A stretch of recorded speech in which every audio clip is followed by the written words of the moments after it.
La palabra del Señor. Si usted tiene su Biblia, pues tenga la lista. Y como si no tiene una Biblia a mano, pues preste atención. La palabra del Señor dice: bienaventurado el que lee, pero también dice: bienaventurado el que oye. Hermanos, hemos estado considerando acerca del reino de Dios. Hemos visto que estamos en los últimos días de un reino terrenal o de un reino humano, que pronto se ha de instalar un reino que no será jamás destruido, un reino que permanecerá, un reino en cuyo rey será Jesús. Y vamos a tratar vamos a ver un poco acerca del trono de Jesús. Entonces quiero que usted haga así una conexión, porque hemos traído esto acerca de los tiempos, el orden de los tiempos, los reinados, por lo que ha pasado el mundo, y en los postreros de los tiempos el reino que se ha de instalar. Y hoy vamos a ver un poco más acerca de eso, refiriéndonos al trono de Jesús. Hay un cantante cristiano muy reconocido en su medio, que en el verso de una de sus canciones dice acerca de Jesús: sentado en su trono rodeado de luz. Así dice el verso, refiriéndose a Jesús, que Él está sentado en su trono rodeado de luz. Esta es una idea que comparte la mayoría del mundo cristiano, que Jesucristo está sentado en su trono, que ese trono está en el tercer cielo, que ese trono también está en el tercer cielo, allá donde está Jesús. Esa es la respuesta en la que coincide la mayoría cuando se les pregunta dónde está Jesús y dónde está ese trono. Pero yo quiero que le preste atención a este mensaje para que podamos confirmar a la luz de las Sagradas Escrituras la verdad, o lo tocante o lo concerniente a este tema, al trono de Jesús. Quiero que me acompañe al libro de Mateo, al capítulo 25. Mire cómo usted y yo leemos en varias ocasiones citas que nos están ahí recordando, o sea, están manifestando profecías que son bastante fáciles de poder entender. Por esta razón, hermanos, a nosotros se nos instruye y nosotros compartimos con ustedes la misma instrucción de que tenemos que aprender a desarrollar el mismo instinto de los creyentes de Berea. ¿Sabe qué hacían los creyentes de Berea? Escudriñaban las Sagradas Escrituras para ver si era cierto lo que le predicaban. ¿Ese es usted, querido hermano y hermana? Usted, amigo y amiga, que escucha las predicaciones a través de este medio, o a través de la radio, la televisión, o a través de cualquier medio. ¿Escudriña usted las Sagradas Escrituras para ver si es cierto lo que el pastor le está predicando? Es importante desarrollar ese instinto, esa estrategia. Los creyentes de Berea fueron enseñados nada más y nada menos que por el apóstol Pablo, pero no se confiaron. Ellos fueron a las Sagradas Escrituras, y cuando vieron que lo que les había predicado armonizaba exactamente con las Sagradas Escrituras, entonces dice, creyeron, y no pocos, sino muchos. Así tenemos que hacer. Entonces mire este versículo para que empecemos a ver detalles acerca del trono de Jesús. Dice en el capítulo 25 de Mateo, versículo 31. Póngale cuidado a la lectura o escuche. Cuando el Hijo del Hombre venga en su gloria y todos los santos ángeles con él, entonces se sentará en su trono de gloria. Ahí ha estado esa profecía, mire, y ahí ha estado de manera muy clara la respuesta a esta pregunta. ¿Dónde está sentado Jesús? ¿Dónde está el trono de Jesús? ¿Cuándo se sentará Jesús en su trono?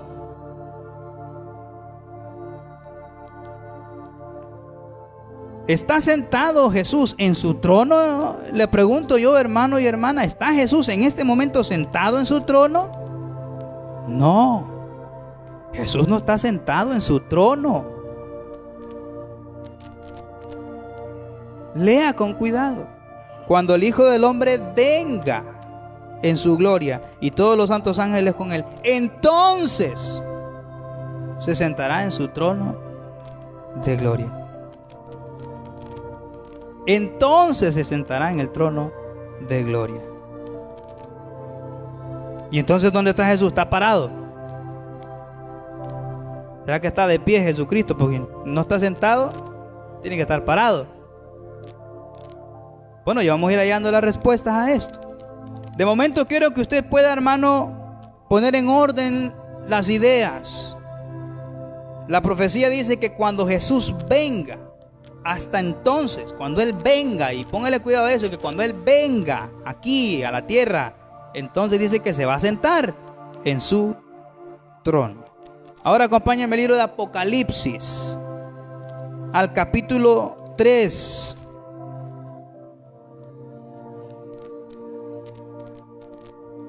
Apocalipsis capítulo 3 y versículo 21. Dice: al que venciere le daré que se siente conmigo en mi trono. Dice Jesús. Así como yo he vencido, dice Jesús, y me he sentado con mi Padre. ¿A dónde? En su trono. ¿Ha leído? ¿O ha escuchado? Póngale cuidado a esto. ¿Dónde está Jesús actualmente? Si no está sentado en su trono, ¿dónde está? ¿Cuál es ese lugar actual de Jesús? Dice: yo he vencido, dice el Maestro Jesús, y me he sentado con mi Padre en su trono. Una vez más, la Sagrada Escritura nos dice que Jesús no está sentado en su trono aún, pero que tiene uno, porque ya Mateo nos ha revelado eso. Pero de momento Jesús no está parado, tiene un lugar. Dice que está sentado con su Padre en su trono, en el trono de su Padre ahorita, del Eterno. Todavía no ha ocupado su propio trono, porque sí tiene un propio trono. Entonces vamos a ponernos por orden las cosas. Jesucristo está allá a la diestra del Padre, sí está sentado, pero con su Padre en su trono, no en el trono de Jesús, en el trono del Eterno. Entonces, hermanos, si estando en el tercer cielo Jesucristo no está sentado en su trono, esto nos indica que pues el trono de Él no está ahí. Porque si estuviera allá, ¿qué sentido tendría que ese trono estuviera vacío? Ya debería estar sentado en él. Entonces de ahí vamos entonces empezando a deducir que realmente ese trono no está allá en el tercer cielo. Mateo 25:31 nos da un indicio de que dice que cuando Él venga, ¿y para dónde viene Jesucristo? Viene para la tierra, entonces se sentará en su trono. Quiere decir que ese trono está por aquí. Pero vamos a irlo descubriendo, vamos a irlo confirmando a la luz de las Sagradas Escrituras. Vamos a ver dónde está escondida esa profecía que nos revele esto. Vámonos al libro de Lucas. Lucas capítulo 1. El libro de los Evangelios se encuentran muy bien guardadas estas hermosas profecías acerca del advenimiento de nuestro Señor Jesucristo, de la instalación de su reino, de ese desarrollo del reino de Dios. Dice el libro de Lucas capítulo 1 versículo 31 y 32. Lucas capítulo 1 versículo 31 y 32. Y ahora, concebirás en tu vientre y darás a luz un hijo, y llamarás su nombre Jesús. Este será grande, y será llamado Hijo del Altísimo. Y el Señor Dios le dará el trono de David, su padre. Ya vamos a ir desglosando esto. Llega aquel ángel, le habla a esta mujer, le dice: vas a tener un hijo, este hijo se va a llamar así, y este va a heredar un trono. Y ese trono, dice, es el trono de David, su padre. Yo les pregunto, hermanos, ¿dónde reinó David? ¿Dónde reinó David? ¿Reinó en el tercer cielo? ¿Reinó en algún planeta fuera de la tierra? David reinó aquí en la tierra. Dice acerca de David, rey de Israel en Jerusalén. Y mire cómo esto armoniza con las palabras del mismo Maestro Jesucristo y de los salmos de David. Dice allá en Mateo 5 acerca de Jerusalén, la ciudad, dice, del gran rey. Y cuando se dijeron esas palabras, no se referían acerca de David como rey, no. Cuando se hablaba de Jerusalén, la ciudad del gran rey, se estaba refiriendo a mire, a Jesús. Jesús, cuando venga, se va a sentar, hasta entonces dice, se va a sentar en su trono, el trono de David, su padre. O sea, va a estar en Jerusalén. Y desde ahí va a reinar, se va a sentar ahí en su trono y va a reinar sobre todas las naciones, o sobre todo el mundo. Pero vamos a ver algunos otros detalles muy importantes. Cualquiera se puede preguntar, bueno, pero ¿por qué Jesús, siendo hijo del Altísimo, del Eterno, pues tenga que ver con un trono, pues terrenal, un trono que fue hecho por un hombre mortal? ¿Qué tiene que ver esto? Bueno, Dios, cuando hace un pacto, cuando hace una promesa, es fiel en cumplirla. Cuando hace compromisos, Él es fiel en cumplirla. Entonces, a eso se refiere con este compromiso. Vayamos al libro de Isaías, al capítulo 11. Por esta razón es que vemos involucrado aquí al reino de David. Veamos esto. Isaías capítulo 11, versículo 1 y 2. Veamos por qué va a heredar el trono de David, su padre. Isaías 11, versículo 1 y 2 dice: saldrá una vara del tronco de Isaí, y un vástago retoñará de sus raíces. Isaí, hermano, fue el padre del rey David. Y dice: y reposará sobre él el espíritu del Señor, espíritu de sabiduría y de inteligencia, espíritu de consejo y de poder, espíritu de conocimiento y de temor del Señor.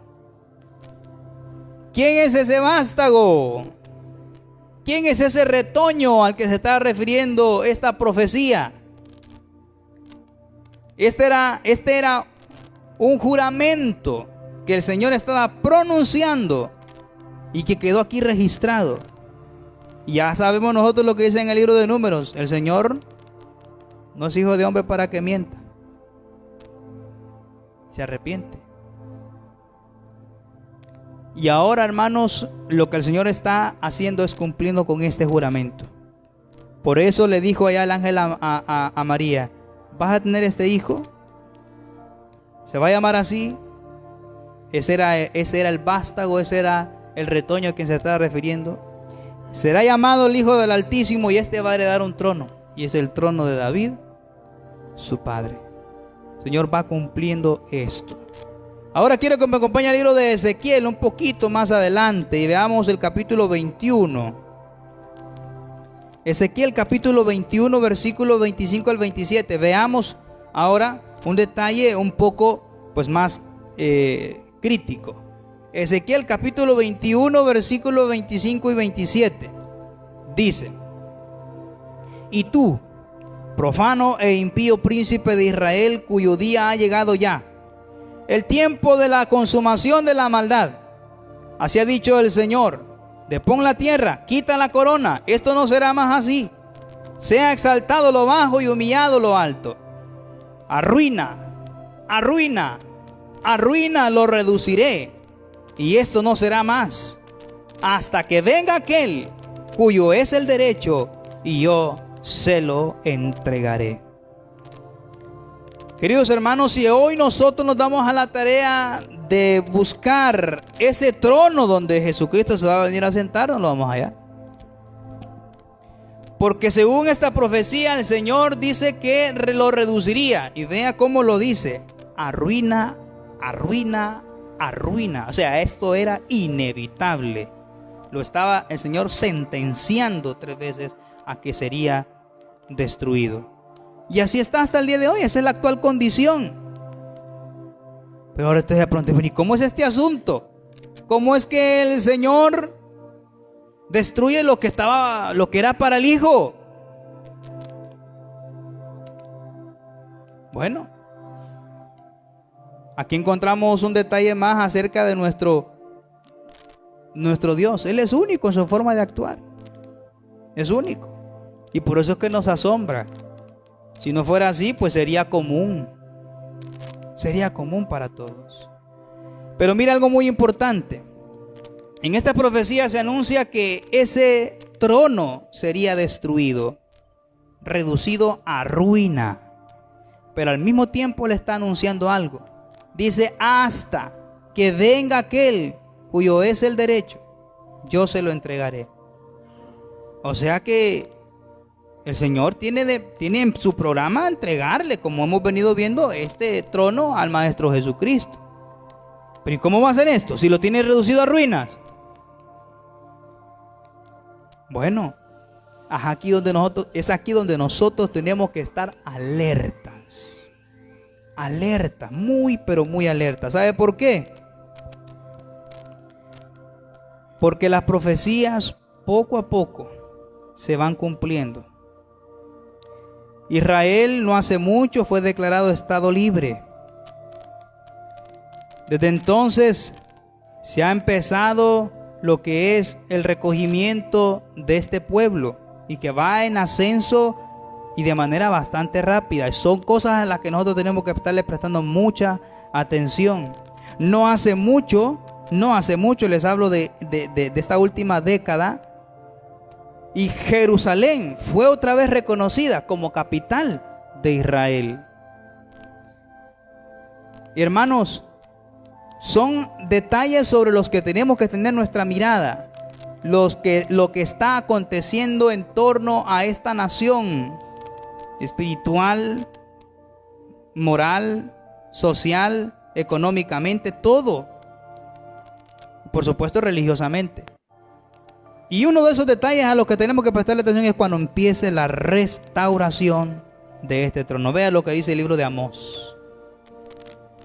Amós capítulo 9, versículo 11. Amós capítulo 9, versículo 11.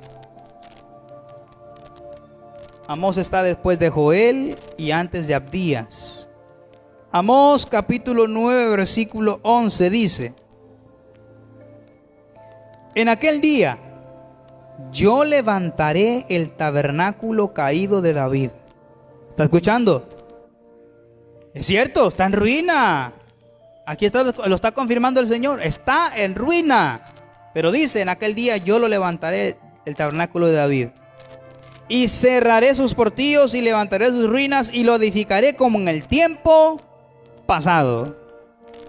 Mire, probablemente nosotros no vayamos a tener ni siquiera una una idea cercana a la gloria que resplandecía de aquel trono. Pero según lo que nosotros podemos leer acerca de los detalles con la que aquellos reyes edificaban para el Señor el templo y todo lo concerniente a lo que era el orden de culto, era bien meticuloso y era algo bastante maravilloso, glorioso. Así que no nos debe caber la menor duda, aunque no tengamos una idea cercana de cómo debe haber sido ese trono, que va a ser glorioso. Y no es para menos. Ahí se va a sentar ¿quién? El Hijo del Altísimo. Entonces, el Señor no le va a entregar al Hijo un trono hecho pedazos, un santuario en ruinas. El Señor dice, lo voy a levantar. En aquel día lo voy a levantar. Entonces, cuando nosotros empecemos, hermanos, a ver estas cosas, aquí donde tenemos que estar alertas. Que se están restaurando ya los muros y que se están restaurando el templo, que se está empezando a restaurar el trono. Póngale cuidado, estamos en hora regresiva. Entonces, hasta aquí nosotros podemos notar algo muy importante. El orden profético nos indica un inevitable reinado de Jesús, desde Jerusalén, gobernando a todas las naciones sobre el trono de David, de su padre ya restaurado. Eso es lo que nos indica la profecía. Y esto es inevitable. Hoy hay muchos poderes queriendo tener reinado mundial. En estos últimos meses lo hemos podido confirmar. Hay poderes queriendo tener dominio absoluto sobre todo el mundo. Juzgue usted si esto no es cierto. Y se va a seguir queriendo, luchando por tener un reinado mundial. Ese es el objetivo. Acuérdense que hemos venido tocando eso. Hay un reino dividido que tiene la fuerza del hierro, pero que no se van a poder unir. Pero eso es lo que van buscando. Pero ¿sabe qué? Estos poderes nos han mostrado, teniendo reinados locales o parciales o sectoriales, nos han mostrado ineptitud, ineficacia, fracaso. No han podido reinar, no han podido hacerlo de la manera que se debe, siendo por sectores. Ahora imagínense ustedes si tuviera un reino mundial. Acompáñame al libro de Mateo. Proverbios, al capítulo 29. Proverbios capítulo 29. Las Sagradas Escrituras, las profecías nos indican que es inevitable. Jesús viene a instalar un reino donde Él se sentará en su trono. Hasta entonces se sentará en su trono para reinar a todas las naciones. Pero mientras tanto, vean lo que el sabio Salomón escribió y lo que nos toca a nosotros pasar mientras ese reino se instala. Proverbios 29, versículo 2. Cuando los justos dominan, el pueblo se alegra. Mas cuando domina el impío, el pueblo gime. Yo les pregunto, hermanos, ¿quién está ahorita gobernando? ¿Qué gobierno es el que tenemos ahorita? ¿Tenemos un gobierno justo? ¿O un gobierno dominado por justos? Y yo solo me refiero a mi nación aquí en Honduras, sino en todas las naciones del mundo. ¿Gobiernan los justos? Si así fuera, los pueblos no gimieran.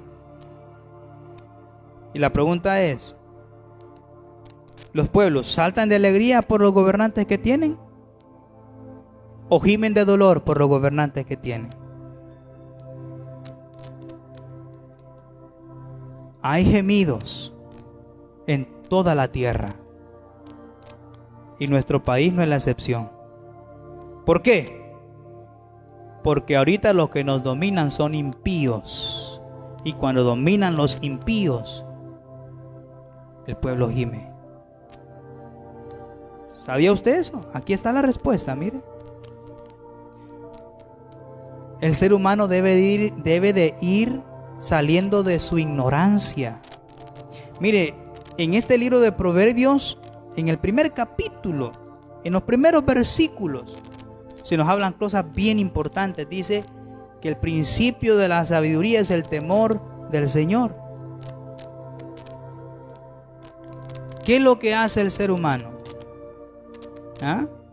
Creer, confiar en otro ser humano igual que él, expuesto a los mismos defectos y errores y pecados. La Biblia dice: maldito el hombre que confía en el hombre. Salga ya de esa ignorancia. No ha habido ni habrá hombre mortal que cumpla las promesas que ofrece. Han ofrecido paz, han ofrecido abundancia. ¿Qué hemos tenido? Guerras, escasez.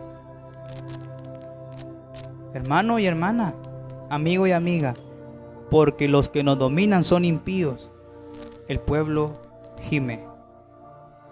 Han probado ineptitud y fracaso. Eso es lo que hemos podido nosotros ver. Es lo que han manifestado los gobiernos y reinados de esta tierra: ineptitud y fracaso.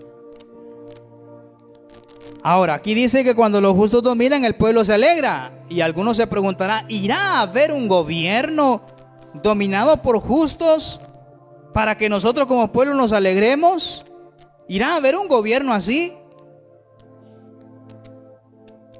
La gente lo busca, la gente lo añora, pero ¿sabe qué hace? Esperar las votaciones en diciembre, en noviembre o en enero, cuando las establece, para confiar en otro hombre. Ya no siga buscando lo que no puede encontrar, ni lo que va a poder hallar en otro ser humano. Busque a Cristo. Este sí le va a cumplir. Y déjeme decirle, sí habrá un reino donde va a dominar un justo y donde el pueblo dice que va a saltar como becerros en la manada de la alegría. Sí, por fin habrá un reino, pero no espere de ese reino de otro ser humano, de ningún gobernante terrenal o humano. No lo espere. Empecemos nosotros a buscar a Jesucristo. Ese es el reino que nosotros predicamos y en el que estamos seguros que ha de venir. El reino de Dios. A Jesús como rey sentado en el trono de David su padre, gobernando a todas las naciones. Vea lo que dice el libro de Isaías capítulo 2. Isaías capítulo 2 versículo 2 al 4. Isaías 2 versículo 2 al 4. Acontecerá en los postreros de los tiempos que será confirmado el monte de la casa del Señor como cabeza de los montes, y será exaltado sobre los collados, y correrán a él todas las naciones.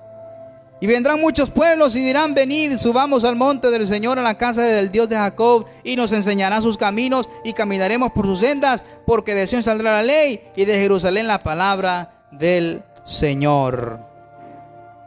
Habrá un reino justo, un reino de paz. Sí, y ese es el que viene. No es el que está ni el que usted busca de los hombres, no. Estamos en los últimos días de los reinados terrenales. Muy pronto será lanzada esa piedra que va a desmenuzar a todos estos reinos, y se instalará el reino que hemos estado anunciando y que con seguridad esperamos: el reino de Dios, con Cristo como rey, reinando desde Jerusalén, sentado en el trono de David su padre.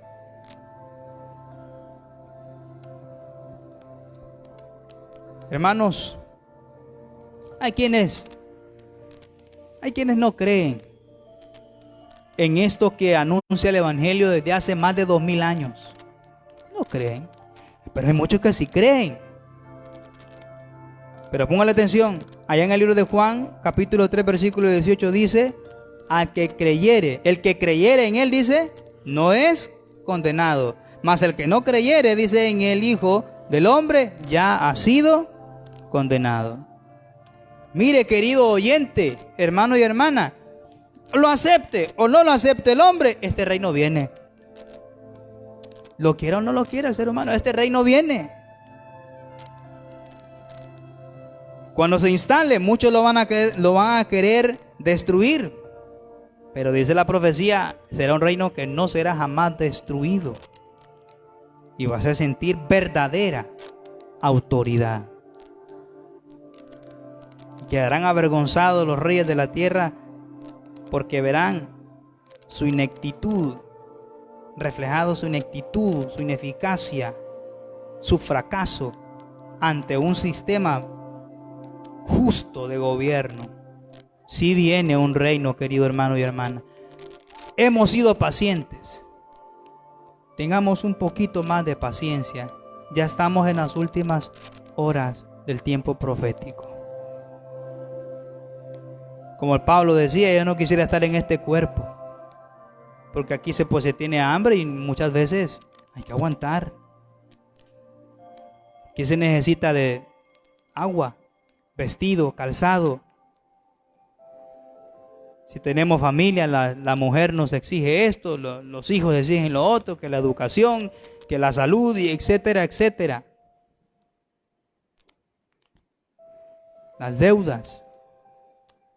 Pronto se va a acabar este sistema.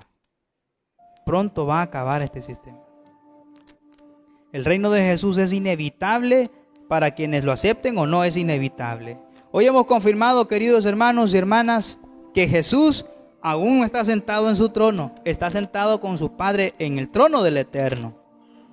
Que ese trono no está en el tercer cielo, que está aquí en la tierra, ahí en Jerusalén.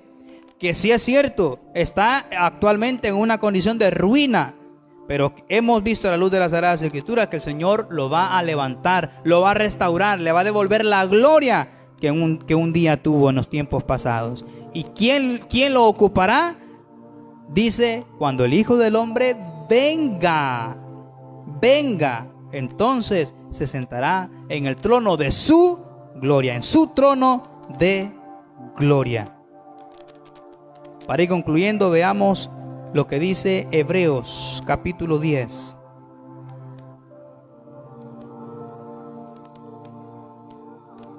¿Cuánto falta para que se instale esto? Hebreos capítulo 10. Ya no quisiera seguir más bajo este sistema. Todos ya desearíamos que ese tiempo viniese. Bueno, lo importante en este momento es que estemos a cuenta con el Señor, que hagamos ajustes, que hagamos correcciones en nuestra vida, porque también si Cristo viene y no estamos a cuenta con Él, por más que estemos deseando un cambio de este sistema a un sistema justo, no nos va a favorecer si no estamos bien con el Señor. Tenemos que estar bien con Él, estar a cuenta con el Señor. Tenemos que hacer compromiso serio con Él. Todo el mundo busca el favor del Señor. Todo mundo busca de Dios su amparo, sus bendiciones, su protección. Pero con Él nadie quiere hacer compromiso. Cientos de miles de habitantes en el mundo, millones. ¿Y cuántos son los que en este momento han hecho compromiso con el Señor? Son contados. ¿Usted ya hizo compromiso con el Señor? ¿Ya bajó usted a las aguas del bautismo? Porque una cosa le voy a decir, usted espera del Señor favor, espera la bendición, la protección, todos los días busca en oración al Señor y eso está bien, pero debe entender esto, debe hacer compromiso con el Señor, debe arrepentirse, de bajar a las aguas del bautismo, porque solo así dice el Señor, para perdón de vuestros pecados, para que recibamos el Espíritu Santo, que es el sello para el día de nuestra redención. Hay un proceso. Entonces es cierto, qué bien que esperemos el reino, pero usted sí, estando a cuentas con el Señor. Querido hermano y hermana, estamos gimiendo bajo gobiernos dominados por injustos, por impíos. Estamos gimiendo, claro que sí, pero tengamos paciencia. Ya esto va a cambiar. Estamos en los últimos días de estos reyes, de estos gobernantes. Estamos en los últimos días. Ya va a cambiar esto. Usted dijo, lo que tenemos que hacer es estar a cuenta con el Señor. ¿Cuánto hace falta? Bueno, no podemos, porque no tenemos de las Sagradas Escrituras esa autoridad para hacerlo. El Señor dice, como ladrón en la noche, así será la venida del Hijo del Hombre. No hay hora, no hay día para nosotros decir, bueno, prepárese para el 2030 porque tal día, tal fecha viene Jesús. No podemos hacer eso, no está aquí. ¿Qué es lo que nos demanda el Señor? Velen y oren. Velen y oren. Estén a cuentas con el Señor. Hay que estar a cuentas con el Señor. Pero veamos cómo lo interpreta el apóstol Pablo a los Hebreos, Hebreos capítulo 10, versículo 37. Porque aún un poquito, y el que ha de venir, vendrá y no tardará. Llévese esto ahora en su mente y en su corazón, querido hermano y hermana. Yo ya no quiero más seguir bajo estos gobiernos dominados por injustos, que lo que provocan es gemidos en el pueblo. Ya no quiero, pero debo prepararme con el Señor. Y deseo que venga ese reino, y quiero que sea ya. Bueno, la Biblia me dice, la palabra me dice, falta un poquito. Vea cómo lo describe, porque aún un poquito. ¿Cuántos son poquito, hermano? Mire, hasta que con diminutivo. Un poquito, hermanos, es que ya estamos al borde. Preparémonos. Preparémonos. Pronto ha de venir. Pronto, dice, el que ha de venir vendrá y no tardará. No crea, hermano, que el día que el Señor le dice, que le diga a Jesús, vamos a instalar ese reino, es que se va a empezar a hacer reservaciones en alguna línea de aviones o alguna nave para que lo vaya a traer al tercer cielo, y que va a tardar como se tardaron los hospitales móviles. 4 meses, 5 meses, nunca llegaron. No, esto no se va a tardar. Cuando Dios le dé la orden de venir, no va a tardar. Va a estar aquí de manera inmediata. Dice que como el relámpago se muestra del oriente al occidente, así será la venida del Hijo del Hombre. Un poquito, hermanos, y el que ha de venir, vendrá. Entonces, querido hermano, Jesús aún no está sentado en su trono. El trono de Jesús no está en el tercer cielo. Está aquí en la tierra, ahí en Jerusalén, y su condición es de ruina, pero va a ser levantado, restaurado, va a ocupar aquella hermosa gloria que tuvo algún día, y sobre él se ha de sentar Jesús. Y entonces vamos a disfrutar, vamos a alegrarnos bajo un bajo un reinado, bajo un gobierno realmente ejemplar, único y maravilloso. Que Dios bendiga su palabra en cada corazón y paz.